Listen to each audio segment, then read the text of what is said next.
Magandang tanghali! Kumusta po? Narito po ulit ang update natin para sa lagay ng ating panahon.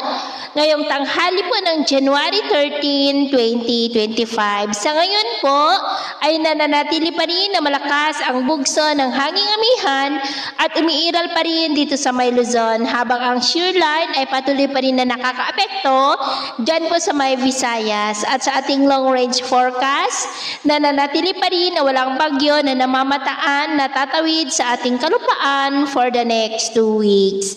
At sa lagay ng ating panahon, ngayong tanghali ay cloudy skies with isolated rains.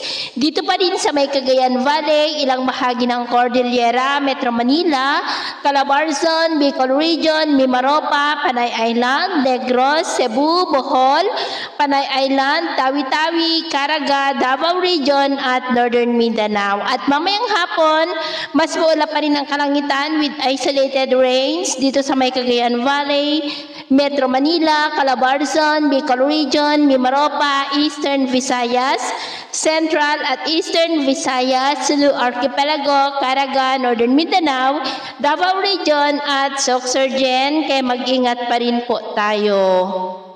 Sa atin naman pong mga baybayin, iwasan na muna natin ang papalaot sa kanlurang baybayin ng Luzon at silangang baybayin ng ating bansa maging sa mga baybayin ng extreme Northern Luzon Islands kasama ang Northern Seaboard ng Cagayan dahil ang mga alon po dyan ay posible na aabot sa 2 to 4.5 meters height. Kaya hanggat maaari po ay iwasan na muna natin ang papalaot dyan sa mga may kulay pula para mas makaiwas sa mga sakunang pangkaragatan. So, yun po ang latest update natin sa araw na ito. At ako po muli si Gems na nagsasabing sa kahit na pagsubok po na darating sa ating buhay, huwag na huwag po tayong mawawalan ng pag-asa. Thank you and God bless!